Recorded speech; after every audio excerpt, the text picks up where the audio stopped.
আসসালামু আলাইকুম রহমতুল্লাহ বারাকাতুহু। আজকে আমরা সূরাতুজ জিলজালের তাফসীর শুনবো ইনশাআল্লাহ বিইذনিল্লাহ।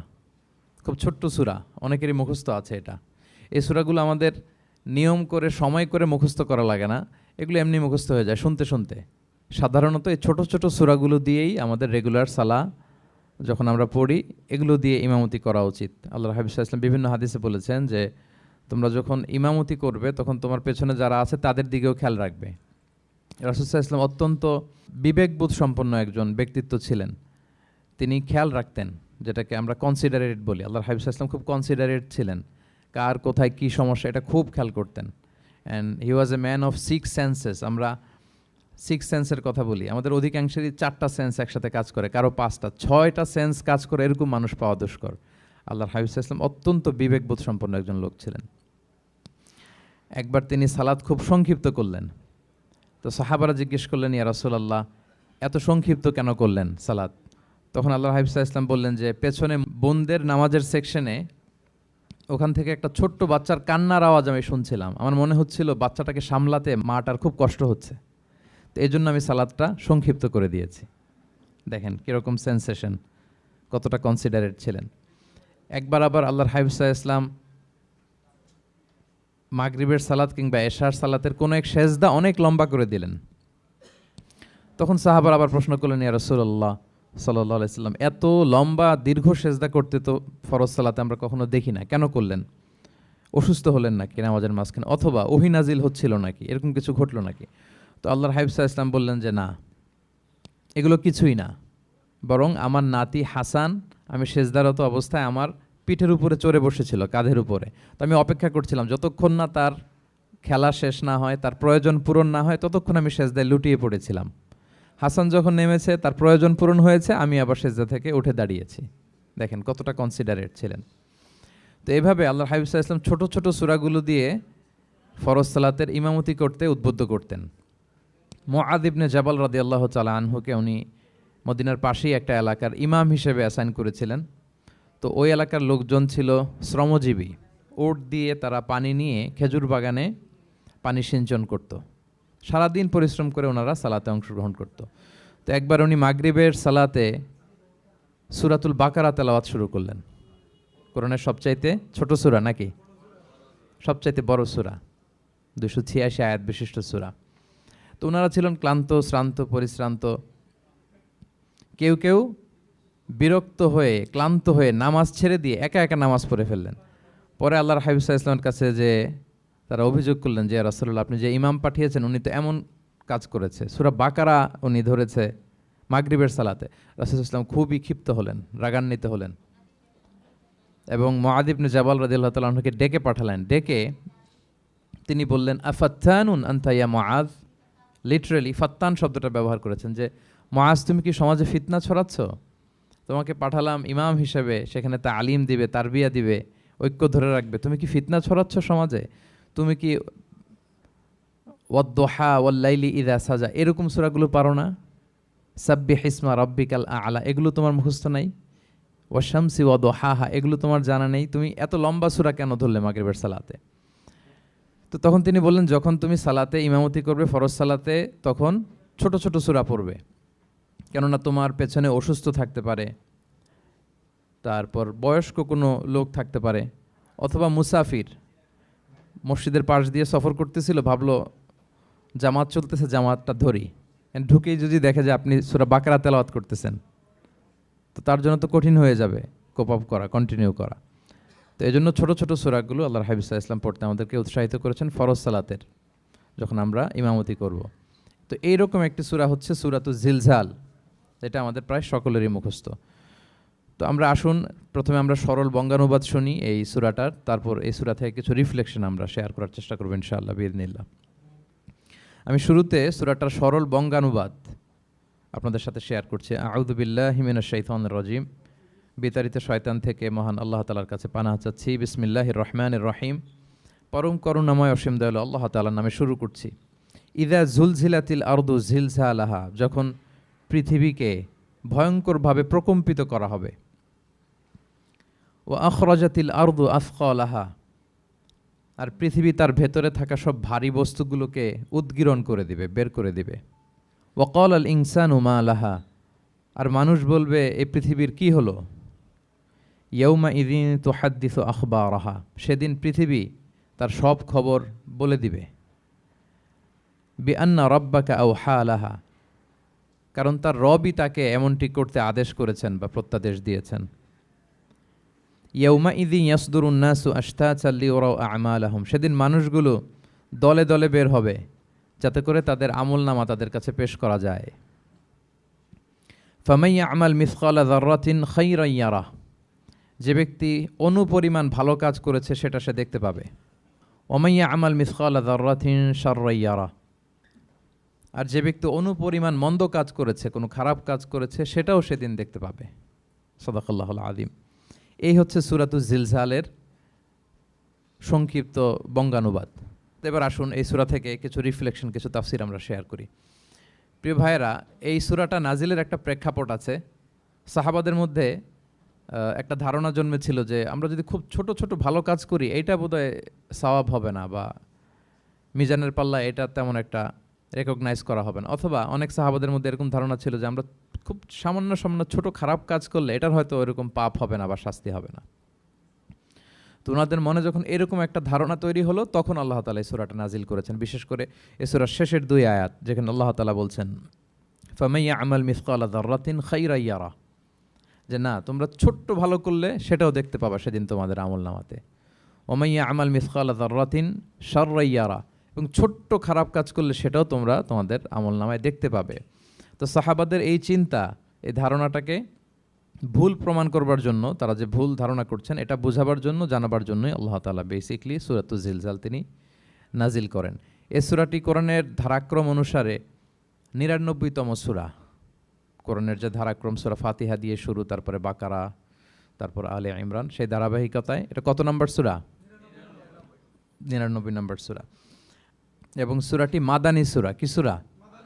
আমরা জানি কোরআনের সূরাগুলো 2 ভাগে বিভক্ত, কোনোটা মক্কায়, কোনোটা মদিনায় নাজিল হয়েছে। যেটা মক্কায় নাজিল হয়েছে সেটা মাক্কি, যেটা মদিনায় নাজিল হয়েছে সেটা মাদানী। তো জিলজাল হচ্ছে মাদানী সূরা। এই সূরার আয়াত সংখ্যা হচ্ছে 8। আয়াত সংখ্যা কত? 8। আল্লাহর হাবিব সাল্লাল্লাহু আলাইহি ওয়াসাল্লাম এই সূরাটাকে একটা কম্প্রিহেন্সিভ সূরা বলেছেন। জামে মানে সূরা, খুবই কম্প্রিহেন্সিভ। কম্প্রিহেন্সিভ মানে হচ্ছে ভেরি প্রিসাইজ ইন ওয়ার্ডিং, শব্দ কম, কথা কম, কিন্তু এটার আবেদন, এটার এক্সপ্লেনেশন অনেক বেশি, এরকম একটি সূরা। ছোট্ট অল্প কয়েকটি আয়াত দিয়ে সূরাটা আল্লাহ তাআলা নাজিল করেছেন, কিন্তু এটার আবেদন অনেক বেশি। এক বয়স্ক সাহাবী এসে আল্লাহর হাবিব সাল্লাল্লাহু আলাইহি ওয়াসাল্লামকে বলল, ইয়া রাসূলুল্লাহ, আপনি আমাকে কোরআনের একটা সূরা শিক্ষা দেন, কোন সূরা পড়ব? তো আল্লাহর হাবিব সাল্লাল্লাহু আলাইহি ওয়াসাল্লাম বললেন, যাওয়াতুর র, মানে আলিফ লাম র দিয়ে যে সূরাগুলো আছে এগুলো পড়ো। তো এই সাহাবী বলল, ইয়া রাসূলুল্লাহ, আমার বয়স বেশি, আমার জিহ্বা ভারী হয়ে গেছে, আমি এত বড় সূরা পারবো না, অন্য কিছু বলেন। তো আল্লাহর হাবিব সাল্লাল্লাহু আলাইহি ওয়াসাল্লাম বললেন, তাহলে যাওয়াতু হামিম, হামিম দিয়ে যে সূরাগুলো শুরু হয়েছে কোরআনে সেগুলো পড়ো। বলতেছে, ইয়া রাসূলুল্লাহ, এটাও পারবো না, আরও সহজ করে দেন। তো তখন আল্লাহর হাবিব সাল্লাল্লাহু আলাইহি ওয়াসাল্লাম বললেন, তাহলে আল মুসাব্বিহাত, মানে সাব্বাহা ইউসাব্বিহু দিয়ে যেই সূরাগুলো শুরু হয়েছে তুমি এগুলো পড়ো। ওই সাহাবী বলে, এটাও কঠিন হয়ে যায় আমার জন্য। তখন আল্লাহর হাবিব সাল্লাল্লাহু আলাইহি ওয়াসাল্লাম বললেন যে, তাহলে কি চাও? বলতেছে, আমাকে একটা জামে মানে সূরা শিক্ষা দেন, মানে এমন একটা কম্প্রিহেন্সিভ সূরা শিক্ষা দেন যে এটা শিখলে আমার হেদায়েতের জন্য যথেষ্ট হয়ে যাবে। তখন আল্লাহর হাবিব সাল্লাল্লাহু আলাইহি ওয়াসাল্লাম বললেন, তাহলে তুমি পড়ো ইদা জুলজিলাতিল আরদু জিলজালাহা ওয়া আখরাজাতিল আরদু আথকালাহা ওয়া ক্বালাল ইনসানু মা লাহা। তুমি সূরাতুল জিলজাল তেলাওয়াত করো। তখন থেকেই সাহাবী এই সূরাতুল জিলজাল তেলাওয়াত আরম্ভ করলেন। উনি বললেন যে আমি আর বেশি কিছু পড়ব, শুধু এটাই পড়ব। সাহাবাদের মধ্যে অনেকের এরকম খুব সহজ সরল মানসিকতা ছিল। তো উনি বললেন যে এটাই পড়ব। তো রাসূল সাল্লাল্লাহু আলাইহি ওয়াসাল্লাম বললেন যে কোনো সফল ব্যক্তিকে যদি কেউ দেখতে চায় তাহলে এর দিকে তাকাও, দেখো কত সহজ সরল, কত চমৎকারভাবে সে এই বার্তাটা গ্রহণ করেছে যে আমি জীবনে শুধু এটাই পড়ব। তো সূরাতুল জিলজাল হচ্ছে একটা কম্প্রিহেন্সিভ সূরা, সূরাতুন জামিআ। এটা হচ্ছে সূরার একটা ফজিলত, এটা আমরা জানলাম। আবার আল্লাহর হাবিব সাল্লাল্লাহু আলাইহি ওয়াসাল্লাম এই সূরাকে কোরআনের অর্ধেক বলেছেন।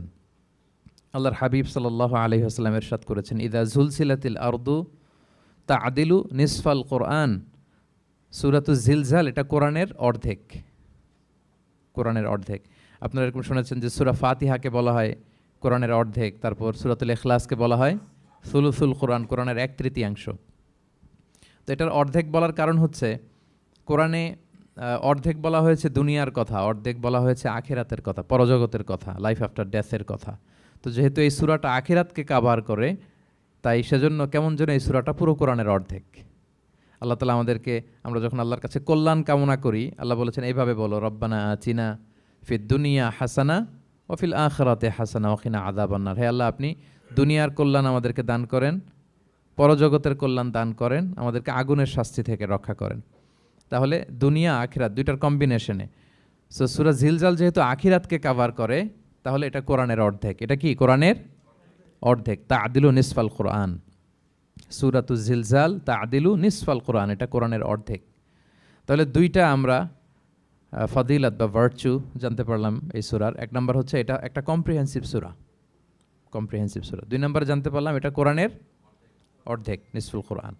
আচ্ছা, এবার আমরা সূরার তাফসিরে চলে যাই। আল্লাহ তাআলা ইরশাদ করছেন, ইযা যুলজিলাতিল আরদু জিলজালাহা, যখন এই পৃথিবীটাকে প্রকম্পিত করা হবে। প্রিয় ভাইরা, বেসিকলি এই 8 আয়াত বিশিষ্ট সূরাটার মধ্যে আমরা দুইটা ভাগ করতে পারি। প্রথম 5 আয়াতে আল্লাহ তাআলা কিয়ামতের বিভীষিকাময় পরিস্থিতির একটা চিত্রায়ন এখানে এনেছেন, পিকচারাইজ করেছেন যে কিয়ামতের যে সময়টা হবে এটা কেমন হবে, এটা আল্লাহ তাআলা চিত্রায়িত করেছেন। সূরাকে মনোযোগ দিয়ে যদি আপনি পড়েন, অনুধাবন করেন, মনে হবে যে কিয়ামতের চিত্রটা আপনার চোখের সামনে ভেসে উঠেছে। তো 8 আয়াত বিশিষ্ট এই সূরার প্রথম 5 আয়াতে আল্লাহ তাআলা তিনি কিয়ামতের বিভীষিকাময় পরিস্থিতির একটা বর্ণনা হাজির করেছেন। এরপর শেষের 3 আয়াতে কেমন করে আমাদের আমলনামা পেশ করা হবে, আমরা যা করি ভালো কিংবা মন্দ, এটাকে লিখে রাখা হয়, এটাকে রেকর্ড করে রাখা হয়। ওই আমলনামাটা আবার একদিন আমাদের হাতে পেশ করা হবে। ওই সময়টা কেমন হবে, ওই দৃশ্যটা কেমন হবে, এটা আল্লাহ তাআলা বলেছেন। রিপিট, আমি আবারও বলি, সূরার আয়াত সংখ্যা কত? 8। তো প্রথম 5 আয়াতে আল্লাহ তাআলা কিয়ামতের বিভীষিকাময় পরিস্থিতির বর্ণনা দিয়েছেন, আর শেষের 3 আয়াতে আমাদেরকে যে আমাদের আমলনামা পেশ করা হবে তার একটা চিত্র তুলে ধরেছেন। এবার মোটামুটি সহজ হয়ে আসছে না ব্যাপারটা? আচ্ছা, তো প্রথম 5 আয়াতে আল্লাহ তাআলা কিয়ামতের চিত্রায়িত কিভাবে, কেমন করে করলেন, চিত্র হাজির করলেন। আল্লাহ বললেন যে ইযা যুলজিলাতিল আরদু জিলজালাহা, যখন পৃথিবীকে ভয়ঙ্করভাবে প্রকম্পিত করা হবে, পুরো পৃথিবীটাকে একটা ঝাঁকুনি দেয়া হবে। এই সূরার নামই হচ্ছে ঝাঁকুনি দেওয়ার সূরা, ঝাঁকুনি। জিলজাল মানে হচ্ছে শেকিং, আর্থকোয়েক, ভূমিকম্প, ভূকম্পন। ভূমিকম্পের সাথে পরিচিত না সবাই? এক্সপিরিয়েন্স হয়েছে কারো ভূমিকম্প? নাকি ঘুমায় থাকার সময় হয়, সব সময় হয়েছে? হ্যাঁ, মাঝে মাঝে আমরা এক্সপিরিয়েন্স করি আর্থকোয়েক, ভূকম্পন, পৃথিবী কেঁপে ওঠে। এটা একটা ন্যাচারাল ফেনোমেনা। পৃথিবীর মাটির নিচে অনেক কিছু থাকে, এগুলো নড়ে চড়ে উঠলে পৃথিবীটাও কেঁপে ওঠে। নানা কারণে এই ভূকম্পনটা হয়। পৃথিবীর ভেতরে অনেকগুলো শিলার স্তর আছে। আমরা যেরকম মাটি দেখি, পুরো পৃথিবীটা জুড়েই কিন্তু এরকম মাটি নয়, অনেক শিলা আছে, রূপান্তরিত শিলা, পাললিক শিলা, আগ্নেয়গিরির শিলা। এই শিলাগুলোর মধ্যে ডিসপ্লেস হলে পৃথিবী কেঁপে ওঠে। আবার পৃথিবীর ভেতরে আগুন আছে, গ্যাস আছে, এই গ্যাসগুলো যখন মুভ করে তখন পৃথিবীর উপরে কেঁপে ওঠে। একটাকে হাইপোসেন্টার বলে, আরেকটাকে ইপোসেন্টার বলে। হাইপোসেন্টার মানে পৃথিবীর ভেতরের অংশটাকে বলে হাইপোসেন্টার, আর ভূপৃষ্ঠের এটাকে বলে ইপোসেন্টার। ওই হাইপোসেন্টারে যদি কোনো ঝড় হয়, উপরে এই প্রকম্পিত হয়। এটাকে আমরা ভূকম্পন বা ভূমিকম্প হিসেবে দেখি পৃথিবীতে।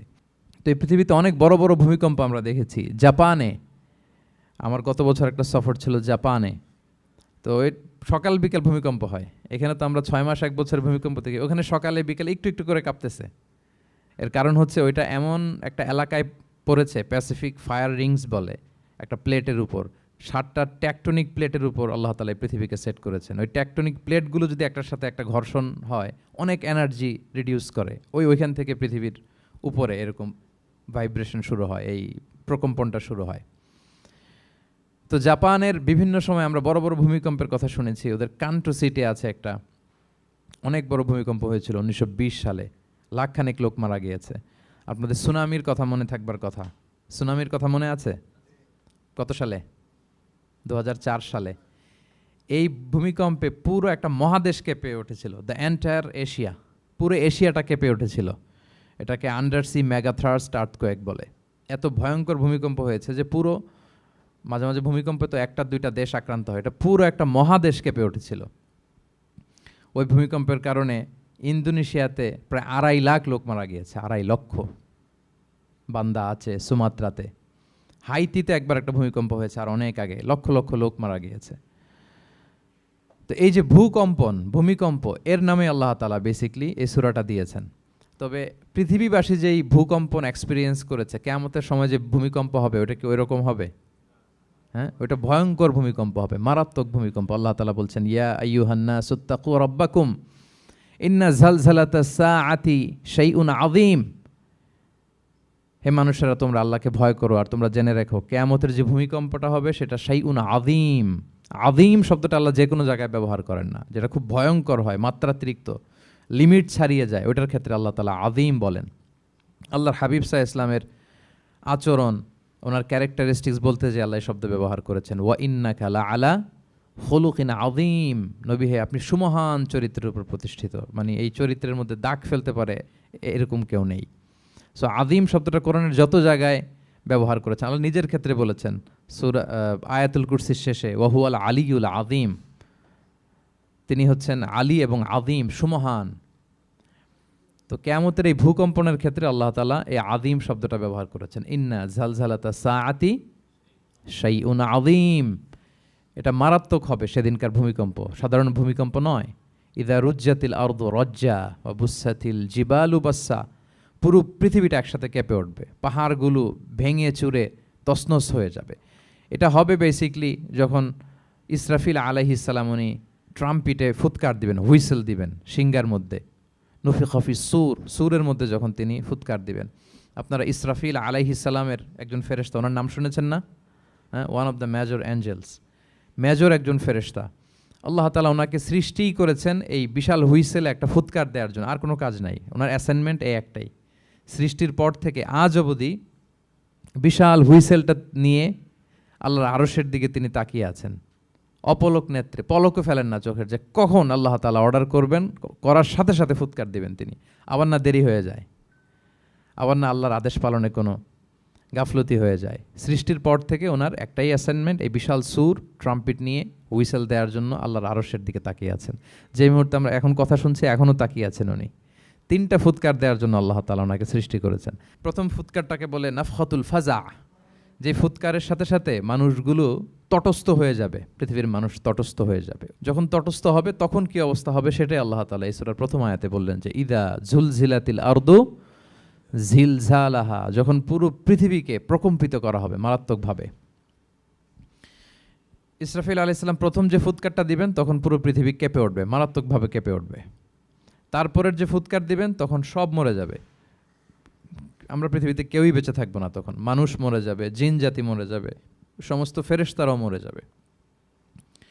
যেই ফেরেশতা মালাকুল মাউত, যিনি মৃত্যুর ফেরেশতা, যার মাধ্যমে আল্লাহ তাআলা মৃত্যু ঘটিয়ে থাকেন, তারও মৃত্যু ঘটবে।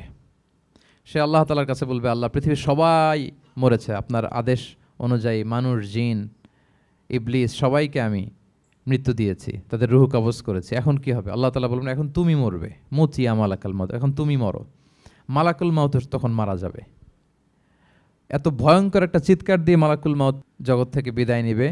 আল্লাহর হাবিব সাল্লাল্লাহু আলাইহি ওয়াসাল্লাম বলেন, ওই ভয়ঙ্কর চিৎকার যদি পৃথিবীবাসী শুনতে পেত তাহলে আলাদা করে ইসরাফিলের সিঙ্গার ফুৎকার দেওয়ার প্রয়োজন হতো না, প্রতিটা মানুষ তাদের কানের পর্দা ফেটে মুহূর্তেই লাশ হয়ে পড়ে যেত। মালাকুল মাউত মরে যাবে, তখন মহাবিশ্বে আর কেউ থাকবে না একটা সত্তা ছাড়া। তিনি কে? আল্লাহ সুবহানাহু ওয়া তাআলা। সূরা আর রহমানে আল্লাহ তাআলা চমৎকারভাবে বলেছেন, কুল্লু মান আলাইহা ফান ওয়া ইয়াবকা ওয়াজহু রাব্বিকা যুল জালালি ওয়াল ইকরাম। পৃথিবীতে যা আছে সব নিঃশেষ হয়ে যাবে একমাত্র তিনি ছাড়া। তিনি হচ্ছেন অব্যয়, অক্ষয়, অবিনশ্বর, চিরঞ্জীব, শাশ্বত।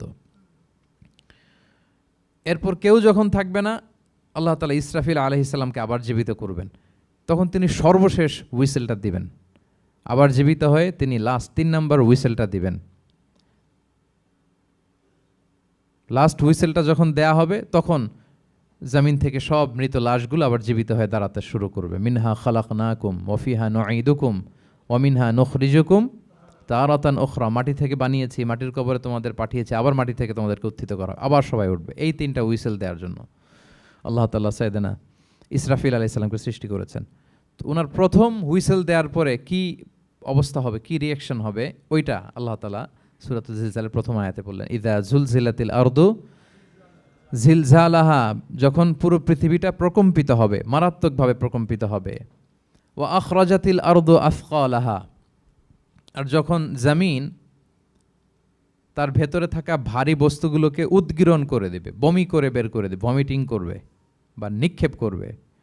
পৃথিবীর ভেতরে কি আছে তাফসিরে এসেছে আল মাউথা ওয়াল কুনুজ, অর্থাৎ মৃত ডেড বডিগুলো, সেই আদম আলাইহিস সালামের সময় থেকে শুরু করে কিয়ামত পর্যন্ত পৃথিবী সব ডেড বডিগুলোকে ধারণ করে তার ভেতরে, তাই না? জীবিতদেরকে ভূপৃষ্ঠ উপরে ধারণ করে আর মৃতদেরকে জমিন তার পেটের ভেতরে ধারণ করে। তো আখরাজাতিল আরদু আফখালাহা, জমিন ভারী বস্তুগুলোকে উদ্গীরণ করবে, তাহলে সব ডেড বডিগুলোকে তখন বের করে দিবে। আর কুনুজ যত আছে, মিনারেলস, যত খনিজ পদার্থ আছে পৃথিবীর ভেতরে, স্বর্ণ, যত মিনারেল আছে, ইউরেনিয়াম থেকে শুরু করে যত গ্যাস আছে, প্লাটিনাম আছে, যা আছে, আগুন, অগ্নিকুণ্ড, সব কিছু জমিন বের করে দিবে। মারাত্মক এক বিস্ফোরণের মধ্য দিয়ে জমিন সব কিছু উদ্গীরণ করে বের করে দিবে।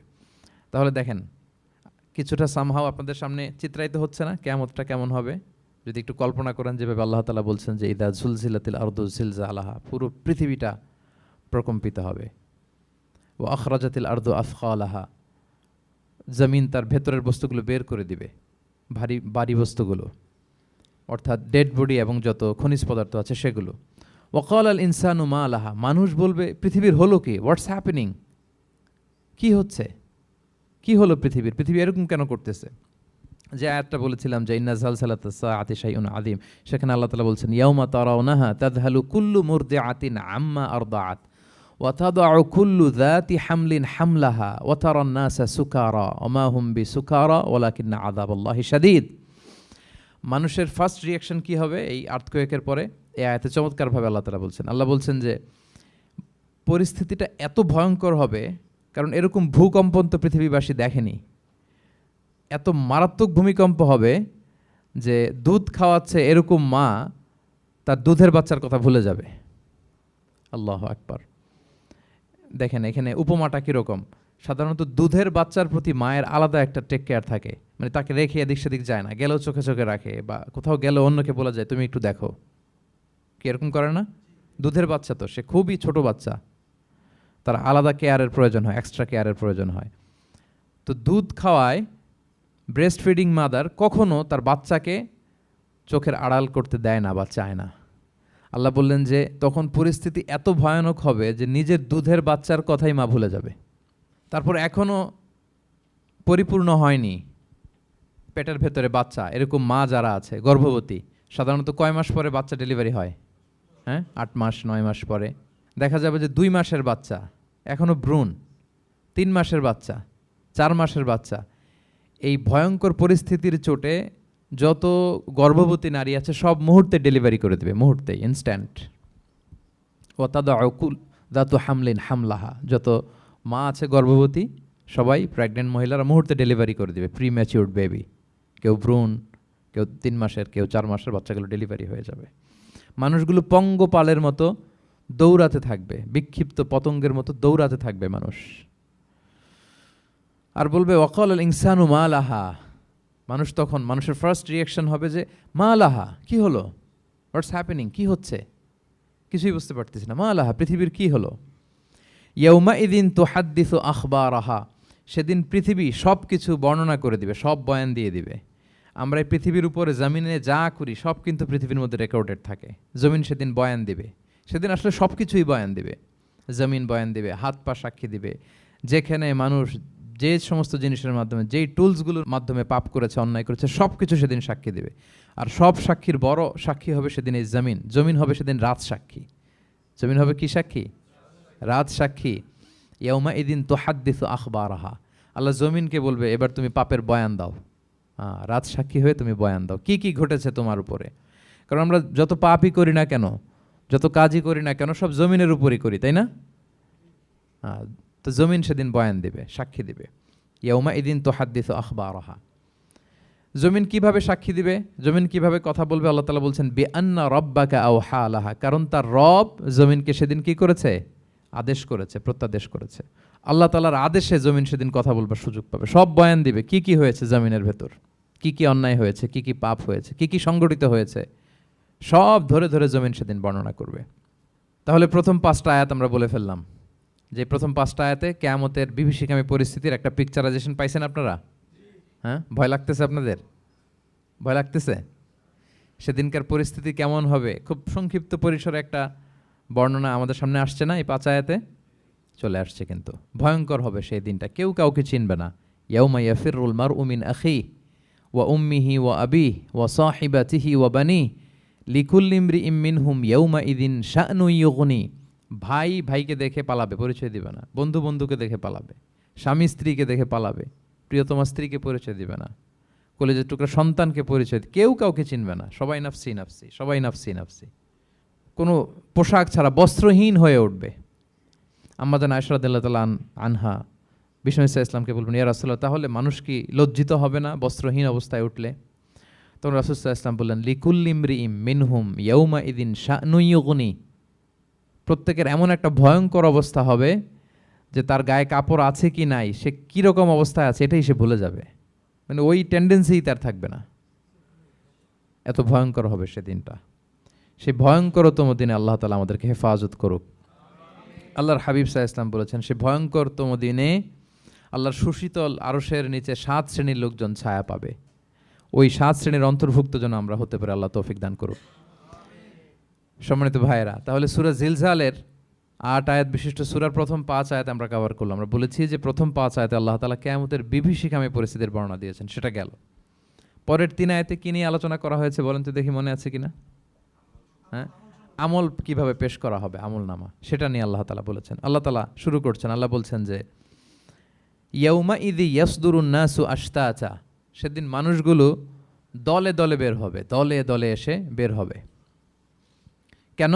লিউরাউ আমালাহুম, যাতে করে তাদের আমল নামা তাদেরকে দেখানো যায়। তার মানে কি করেছি সেদিন আমল নামা আমরা দেখব।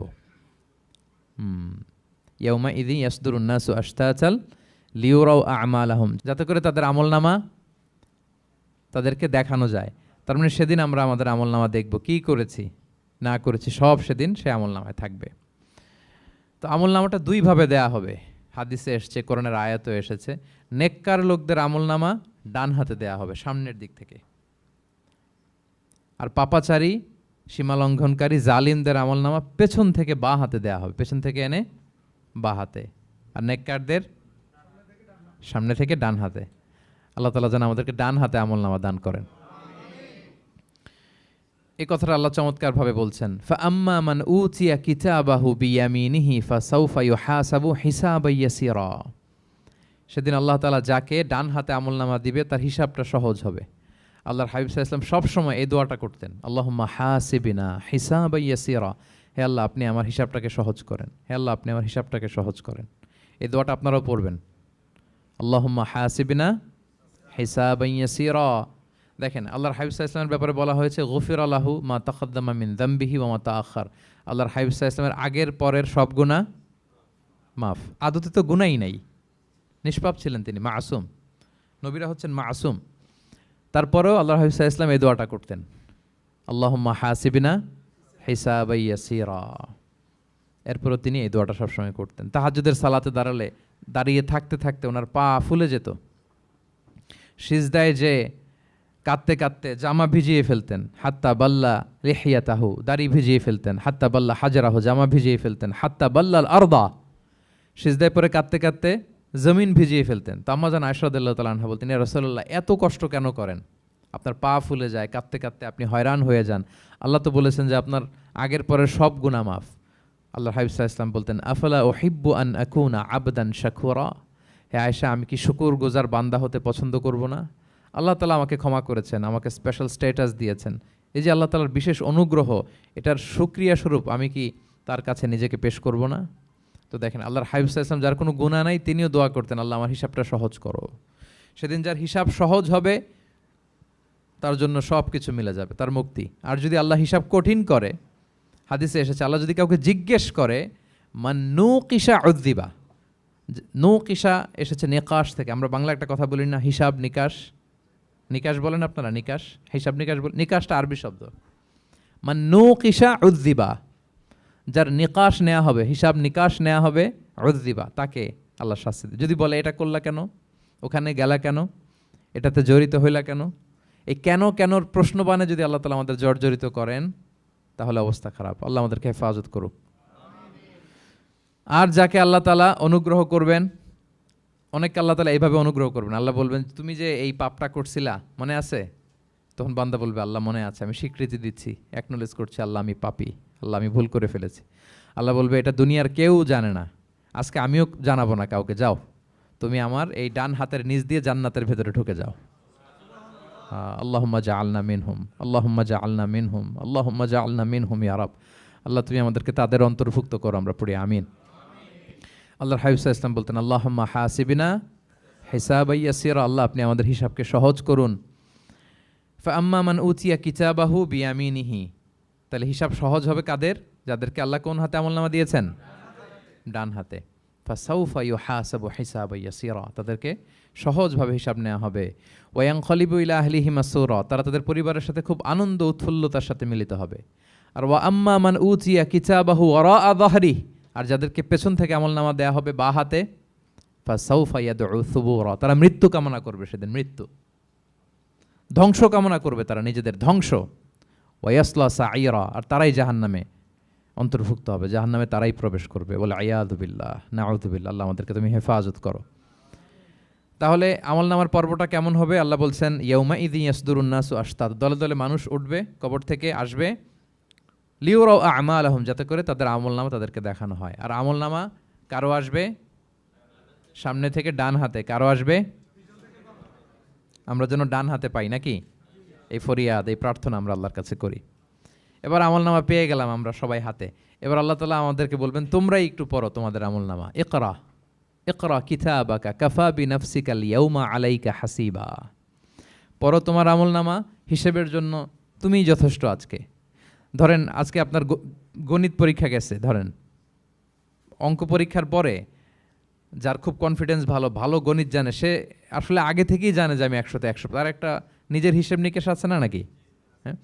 আর ধরেন যে যার গণিত মিলে নাই, পরীক্ষা ভালো হয় নাই, যে হচ্ছে খুব খারাপ ছাত্র, একেবারে লাড্ডু গুড্ডু মেরে আসছে, ও নিজেও জানে এটার ফল প্রকাশের জন্য এত ওয়েট করা লাগে না, তার একটা হিসাব নিকেশ আগে থেকে জানা আছে যে আমার দিয়ে তো কিছু হবে না, আমার অন্য চিন্তা করতে হবে। ফলাফল রেজাল্ট আসে নাই, কিন্তু সে নিজেও জানে যে সে 00 পাবে। আর যে গণিতে খুব ভালো, হ্যাঁ, সব তার গণিত মিলে গেছে, রেজাল্টের আগে থেকেই সে জানে যে আমার 100 থেকে 100 কেউ এটা থামাতে পারবে না। তো আমরা আসলে কে কি করেছি, আমাদের কি আমলনামা, সেদিন তো আমরা পাবো, কিন্তু তার আগে আমাদের নিজেদেরও একটা বন্দোবস্ত, হিসেব নিকেশ, বোঝাপড়া আছে না নাই বলেন? আমরা জানি আমরা কে কি করেছি আমরা জানি। আল্লাহ নিজেদেরকে তখন দায়িত্ব দিয়ে বলবেন ইকরা কিতাবাকা কাফা বিনাফসিকা আল-ইয়াউমা আলাইকা হাসিবা, পড়ো তোমার আমলনামা, ইকরা পড়ো। এবার তুমি মার্কিং করো, তোমাকে আমি মার্কিং করার আগে তুমি একটু করো দেখি তুমি কি করেছো, তুমি একটু মার্কিং করো। তো আমলনামা পাওয়ার পরে আমাদের যে প্রতিক্রিয়া হবে সেটা আল্লাহ কোরআনে তুলে ধরেছেন। আল্লাহ তাআলা বলছেন যে মানুষ বলবে মালি হাযাল কিতাবি লা ইউগাদিরু সগীরাতান ওয়ালা কাবীরাতান ইল্লা আহসাহা, এটা কেমন আমলনামা, ছোট বড় কোনো কিছু মিসিং হয় না এখানে। আল্লাহু আকবার, কিছু মিস হয় নাই। অনেক কিছু আপনারও মনে নাই, কিন্তু দেখার পরে মনে হবে। ধরেন ঠিক এই মুহূর্তে গত বছর রমাদানের এই দিনে আমরা কোথায় ইফতারি করছিলাম, হুট করে জিজ্ঞেস করলে আমি বলতে পারবো? বলতে পারবেন আপনি?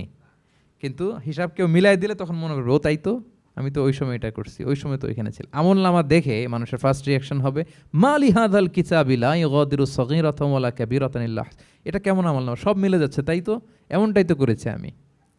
সগীরাতান ওয়ালা কাবীরা, ছোট বড় তুচ্ছ নগণ্য সব আল্লাহ তাআলা তুলে ধরেছেন সেখানে, সব আমলনামায় তুলে ধরেছেন। মুমিনরা তো আমলনামা পেয়ে মহা খুশি, তাদের চেহারা হবে সেদিন উজ্জ্বল, প্রফুল্ল, প্রস্ফুটিত। উজুহু ইয়াউমা ইযিন মুসফিরা দাহিকাতুম মুস্তাবশিরা, উজ্জ্বল থাকবে তাদের চেহারা। আর আরেক দলের চেহারা, যাদের আমলনামা বা হাতে দেয়া হয়েছে, তারা চিৎকার করবে, তারা নিজেদের ধ্বংস কামনা করবে, মৃত্যু কামনা করবে, তারা বাঁচার জন্য মুমিনদের কাতারে ঢুকে যেতে চাইবে। আল্লাহ তাআলা বলবেন না, আজকে ঢোকার সুযোগ নাই। ওয়ামতাজুল ইয়াউমা আইয়ুহাল মুজরিমুন, পাপীদেরকে আজকে আলাদা করে ফেলো। সীমাহুম ফি উজুহিহিম মিন আসারিস সুজুদ, তাদের চেহারার মধ্যে সিজদার দাগ দেখে ফেরেশতারা জান্নাতীদেরকে আলাদা করবেন, জাহান্নামীদেরকে আলাদা করবেন। এবার যখন বলা হবে আমলনামা পড়ো, তোমাদের কোনো মন্তব্য আছে কিনা, তারা অস্বীকার করবে। শুরুতে বাঁচার জন্য কি করবে? দুনিয়াতে যেরকম হয়, সুপ্রিম কোর্টে দাঁড়িয়ে কাঠগড়ায় দাঁড়িয়ে যেটা করে মানুষ, বাঁচার সর্বশেষ চেষ্টাটা করে, অস্বীকার করে, মিথ্যা বলে, বলে না? তো সেদিনও মানুষ অস্বীকার করবে, তারা বলবে আল্লাহ এটা আমি করি নাই। কি বলবে? করি নাই। তা আল্লাহ তাআলা কি প্রমাণ করে দিতে পারবেন যে তারাই এটা করেছে? হ্যাঁ, এত এত ফ্যাক্টর অথেন্টিকেশন আল্লাহর কাছে থাকবে যে মানুষ অবাক হয়ে যাবে। আমরা যে মোবাইলে 3 ফ্যাক্টর 4 ফ্যাক্টর অথেন্টিকেশন দেই না, হ্যাঁ, আল্লাহর কাছে এরকম অনেকগুলো ফ্যাক্টর অথেন্টিকেশন থাকবে। আল্লাহ তাআলা প্রমাণ করে ছাড়বেন যেটা তুমিই করেছো। আল্লাহ তাআলা বলবেন এই আমলনামা যদি বিশ্বাস না হয়, আমার কিরামান কাতিবিনের কাছে একটা ব্যাকআপ ফাইল আছে, ওটার সাথে মিলাবো। কিরামান কাতিবিনা ইয়ালামুনা মা তাফআলুন, তোমরা যা করেছো সব তারা জানে, সব লিখে রেখেছে। কিরামান কাতিবিনের ব্যাকআপ ফাইল আনার পরে দেখা যাবে যে আমলনামা হুবহু একেবারে পাই টু পাই মিলে গিয়েছে। তারপরও তারা অস্বীকার করবে, বলবে যে আল্লাহ আমরা করি নাই, তোমার ফেরেশতারা ভুল করে লিখছে। এরকম নানা ধরনের অজুহাত, নানা ধরনের মিথ্যাচার তারা করতে চাইবে। আল্লাহ তাআলা তখন বলবেন যে ওয়াকুল্লা ইনসানিন আলজামনাহু তাইরাহু ফি উনুকিহি ওয়া নুখরিজু লাহু ইয়াউমাল কিয়ামাতি কিতাবান ইয়ালকাহু মানশুরা। আমাদের এই যে গ্রীবা লগ্নে আমরা যা করি সব কিছুর একটা ব্যাকআপ ফাইল আছে এখানে। সেদিন আল্লাহ তাআলা সেখান থেকে বের করবেন আমাদের আমলনামা। আল্লাহু আকবার। এই যে আমরা যা বলি এখানে রেকর্ড হয়ে যায়, এই জায়গাটাতে, এই গলার এইখানটাতে আল্লাহ রেকর্ড করে রাখেন। এবং সেদিন এখান থেকে আল্লাহ তাআলা একটা প্রিন্ট আউট বের করে দেখাবেন যে এই দেখো তোমার আমলনামা, কেরামান কাতিবিনের আমলনামা ব্যাকআপ ফাইল, এই যে তোমার এখানে গ্রীবালগ্নে আমি যেটা রেখেছি সেভ করে, এটাও মিলে যাচ্ছে। এরপর মানুষ অনেকে বিশ্বাস করবে না। ফিঙ্গারপ্রিন্ট দিয়ে আল্লাহ তাআলা মিলাবেন। দুনিয়াতে আমরা বায়োমেট্রিক অথেন্টিকেশন করি না, এটা আয়াহসাবুল ইনসানু আল্লাহ নাজমা ইযামা বালা কাদিরিনা আলা আন নুসাউইয়া বানানা। কারো ফিঙ্গারপ্রিন্টের সাথে কারোটা মিলে না, অস্বীকার করার কোনো সুযোগ থাকবে? এরপরেও অনেকে বিশ্বাস করবে না, এরপরও অনেকে মানতে চাইবে না। আল্লাহ তাআলা আজবুজ জানাব থেকে আরেকটা কপি বের করবেন। আমাদের প্রত্যেকের ব্যাকবোনের নিচে কক্সিক্স আছে, ট্রায়াঙ্গেল, ছোট্ট একটা হাড্ডির কণা, আমাদের যে শিরদাঁড়ার একেবারে নিচে, এটাকে হাদিসের ভাষায় বলে আজবুজ জানাব। ইন্নাফিল ইনসানি আযমান, মানুষের দেহে একটা ছোট্ট হাড্ডি কণিকা আছে, লা তাআকুলুহুল আরদু আবাদা, জমিন কখনো ওই হাড্ডি কণিকা খেতে পারে না। অমিনহা ইউরাক্কাবুল খালকু ইয়াউমাল কিয়ামা, কিয়ামতের দিন সেখান থেকে সৃষ্টিকে আবার তোলা হবে। সেটার সাথে আল্লাহ তাআলা মিলাবেন, সেখান থেকেও প্রমাণিত হবে। এরপর আল্লাহ তাআলা ভিডিও রেকর্ড দেখাবেন। ওয়াকুল্লা শাইইন আহসাইনাহু ফি ইমামিম মুবিন নামক ভিডিও রেকর্ডার দিয়ে। তখন আপনি সরাসরি দেখবেন যে এই তো আপনি ওই জায়গায় গিয়েছেন, এই তো আপনি পাপ কাজ করেছেন, এই তো আপনি অন্যায় কাজ করেছেন, এই তো আপনি জুলুম করেছেন, এই তো সীমালঙ্ঘন করেছেন, সব কিছু আপনি একেবারে ভিজুয়াল প্রেজেন্টেশন, আর অস্বীকার করার কোনো সুযোগ থাকবে না। তারপরেও যারা অস্বীকার করবে যে আল্লাহ আমি করি নাই, আল্লাহ বলেন আলিয়াউমা নাখতিমু আলা আফওয়াহিহিম ওয়া তুকাল্লিমুনা আইদিহিম ওয়া তাশহাদু আরজুলুহুম বিমা কানু ইয়াকসিবুন। সেদিন তার মুখকে আমি সিলগালা করে দেব, আর সুযোগ দেওয়া হবে না। অনেক অস্বীকার করেছো, তার হাত সাক্ষী দিবে, তার পা সাক্ষী দিবে। সেদিন আল্লাহ তাআলা প্রমাণ করেই ছাড়বেন যে এই পাপ তুমি করেছো। তাহলে আমলনামা কিভাবে আল্লাহ দিবেন? আল্লাহ বলেন ইয়াউমা ইযি ইয়াসদুরুন নাসু আশতাতা, দলে দলে আসবে, লিউরাউ আমালাহুম, যাতে করে তাদেরকে আমলনামা দেখানো হয়। ফামাইয়া আমাল মিসকালা যাররাতিন খাইরান ইয়ারা, অনুপরিমাণ ভালো করেছো তো সেটা তুমি দেখতে পাবে, অনুপরিমাণ খারাপ করেছো তো সেটাও তুমি দেখতে পাবে। যাররা মানে হচ্ছে অণু, অ্যাটম, বস্তুর ক্ষুদ্রতম একক, একেবারে অণুর কথা আল্লাহ তাআলা বলেন যে একেবারে ছোট্ট কাজ সেটাও তুমি দেখতে পাবে, ছোট্ট খারাপ কাজ সেটাও দেখতে পাবে। আমরা অনেক সময় ছোটোখাটো জিনিসগুলোকে গুরুত্ব দেই না। আল্লাহর হাবিব সাল্লাল্লাহু আলাইহি ওয়াসাল্লাম বলেছেন ওয়ালা তাহকিরান্না মিনাল মা'রুফি শাইআ ওয়ালাউ আন তালকা আখাকা বিওয়াজহিন তালিক। তোমরা কোনো ছোট ভালো কাজকে এটাকে আন্ডারমাইন করো না, ছোট মনে করো না। যে কোনো ভালো কাজ হোক এটাকে ছোট করবো না। ইভেন তুমি তোমার ভাইয়ের সাথে দেখা হলো যে মুচকি হাসি দিয়ে কথা বলো, এটারও তুমি মনে করো না যে এটা কাজে লাগে, এটাও কাজে লাগবে। এটাও সেদিন মিজানের পাল্লায় তোমার নাজাতের বড় মেজর একটা ওসিলা হয়ে যেতে পারে। আপনি যে আপনার ভাইয়ের সাথে মুচকি হাসি দিয়ে কথা বলেন, এটা সাদাকার সওয়াব হয়। Your smile to your brother, it's a charity.